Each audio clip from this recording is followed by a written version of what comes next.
जय श्री कृष्णा।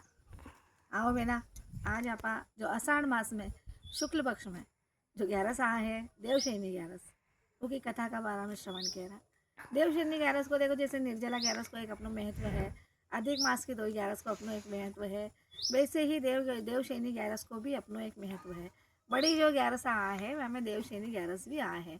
देवशयनी 11 के दिन भगवान भगवान जो है विष्णु भगवान राजा बलि काटे शयन करन जा है। तो में कहानी इस प्रकार आ है, जो राजा बलि हा वह बहुत दानी हा और बहुत दानी भी हा, शूर भी रहा, बलशाली हा। तो राजा बलि का दान की भी महानता मतलब सब दूर तीनों लोक में फैल गई और तीनों लोक का अधिपत्य राजा बलि बन गया। जब राजा बलि तीनों लोक का अधिपत्य जब संभाल लियो है तो भगवान जो इंद्र जी है मैंने हमेशा स्वर्ग की चिंता सताती रहे।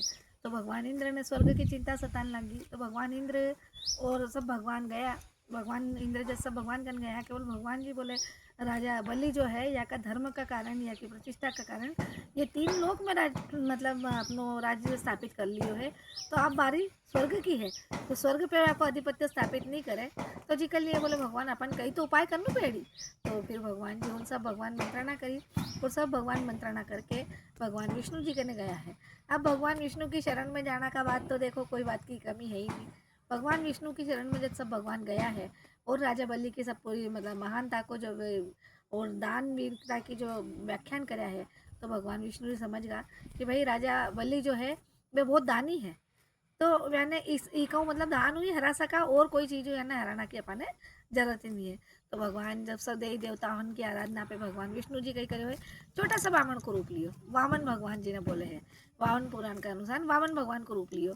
अब वामन भगवान को रूप लियो, राजा बलि का द्वार पे गया। राजा बलि का द्वार पे गया तो राजा बलि उस समय मतलब यज्ञ कर रहा था, दान धर्म सबने दे ही रहा था। तो राजा बलि ने लगे चलो हमारा द्वार पे बोले स्वयं वामन भगवान छोटा सा ब्राह्मण देवता आया है। तो वह को मतलब भगवान आगमनी करी। विष्णु भगवान में जो राजा बलि हा वे विष्णु भगवान ने बुलाया है, वह का चरण धुलाया है। और जो चरण धुलाया है वो मैं थाने बताई थी कि गंगा जी को प्रारब्ध हुई तो वे चरण अरण धुला धुलू के मैंने भगवान ने अंदर बिठाया। अब भगवान ने किया बोले बोला ब्राह्मण देवता बोलो कई आज्ञा है।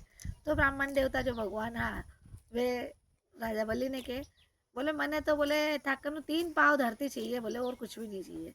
तो राजा बलि बोले भाई छोटा सा तो भगवान है। राजा बलि बोले बस भगवान इतनी सी बात, थाने सिर्फ 3 पाँव धरती चाहिए, बिल्कुल ले बोले था बोले। तो भगवान कहीं करे बोले राजा बलि संकल्प छोड़ो पहले कि थामन सही में मैं था जो बोल रहा है 3 पाँव धरती में मांग रहे हो है तो था मैंने दे हो। नहीं नहीं बोले भगवान बोले राजा बलि बोले प्राण मतलब प्राण जाए पर वचन ना जाए। और राजा बलि को भी सिद्धांत तो जैसे भगवान राम को थो। तो बोले कि भगवान बोले मैं थाने वचन दे कि था का 3 पाँव धरती पूरी नहीं हुई जब तक बोले मैं पीछे नहीं हटूँ। अब राजा बलि जब भगवान 1 पाँव रखो तो पाताल भूमि और ये सब नाप लिए। दूसरा पाँव में आकाश धरती जितनी भूमि ही उतनी भगवान पूरी नाप ली। अब तीसरो पाँव जो पूरा संसार नाप लियो। दूसरा पाँव में भगवान जितना बड़ो संसार है उतना पूरा नाप लियो। आकाश लोक पाताल लोक पृथ्वी लोक सब नाप लिया। अब तीसरो पाँव भगवान ने रखना की जगह नहीं, तीसरो पाँव रखना की जब भगवान ने जगह नहीं तो भगवान राजा बलि ने बोला है कि बोले राजा बलि अब बताओ तीसरो पाँव कट रखूँ। राजा बलि आश्चर्यचकित हुईगा। राजा बलि समझ तो नहीं पाया कि ये तो स्वयं भगवान है और वामन रूप लेके आया है और हमारी परीक्षा ले रहा है। तो राजा बलि नतमस्तक हुईगा भगवान का सामने और नतमस्तक होकर भगवान ने कहा कि भगवान तीसरो पाँव तो कहते हमारा माथा पे रख दो। मतलब राजा बलि देखो कितना भाग्यशाली है जी का माथा पे स्वयं भगवान विष्णु जी पाँव रखा है। और जब भगवान विष्णु जी ने राजा बलि को दान की जो महानता देखी है भगवान विष्णु जी तीसरो पाँव जब राजा बलि का माथा पे रखवा लिए है तो भगवान ने मतलब एक राजा भगवान विष्णु को सब बड़ो भक्त भी है राजा बलि। तो राजा बलि ने भगवान फिर बोले हैं बोले बोलो बोले राजा बलि जी बोले थाने कहीं चाहिए। अभी तो मैं था 3 पाँव धरती मांगी है पर आशीर्वाद के रूप में थाने कहीं चाहिए। तो राजा बलि बहुत मतलब विद्वान भी बहुत था। तो बोले कि भगवान बोले कि था 3 पाँव धरती जो मैंने दी है तो बस अब मैं एक ही चाहूँ कि था 4 महीना बोले मारकन ने बोले पाताल लोक में बोले था मक्कन मार साथ रह के पाताल लोक में निवास करो। तो पाताल लोक में भगवान राजा बलि का साथ गया है। देवशयनी 11 का दिन भगवान स्वयं मतलब क्षीर सागर में जाके राजा बलि का साथ रहे हैं और क्षीर सागर में जाके भगवान शयन करे हैं जिसके लिए देवशयनी को जो व्रत करा है वो देवशयनी 11 का नाम हो उनको वो की महानता बताई गई है। क्योंकि उस समय भगवान क्षीर सागर में जाके 4 महीना के लिए शयन करे है। तो भगवान भोलेनाथ ने भगवान विष्णु जी पूरा कारोबार सौंप दियो है और सौंप के राजा बलि का साथे भगवान शयन करना के लिए क्षीर सागर में गया है।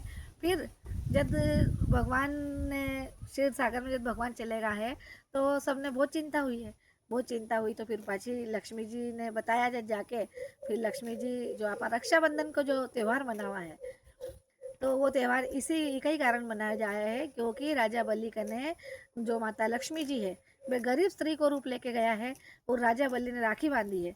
जब राजा बलि ने राखी बांधी तो वो राजा बलि स्वयं भी नहीं पहचान पाया कि ये माता लक्ष्मी जी और गरीब मतलब स्त्री को रूप लेके आया है। तो जब देखो भाई तो है, बहन जब राखी बांधे है तो रक्षा के लिए भाई ने कोई कोई वचन जरूर देना पड़े। तो राजा बलि जी बोलो बहन कही चाहिए थाने। तो माता लक्ष्मी जी जब राखी बांध दी तो फिर बोल दियो कि बोले मारा जो भरतार है याने थे थकन सुलाना के लिए अट रखा है, पर याने बोले मारे साथ अब था भेज दो। तो भगवान ने पूर्णिमा का दिन जो रक्षाबंधन की पूर्णिमा है उस दिन माता लक्ष्मी जी भगवान विष्णु जी ने पाछा लेके आया।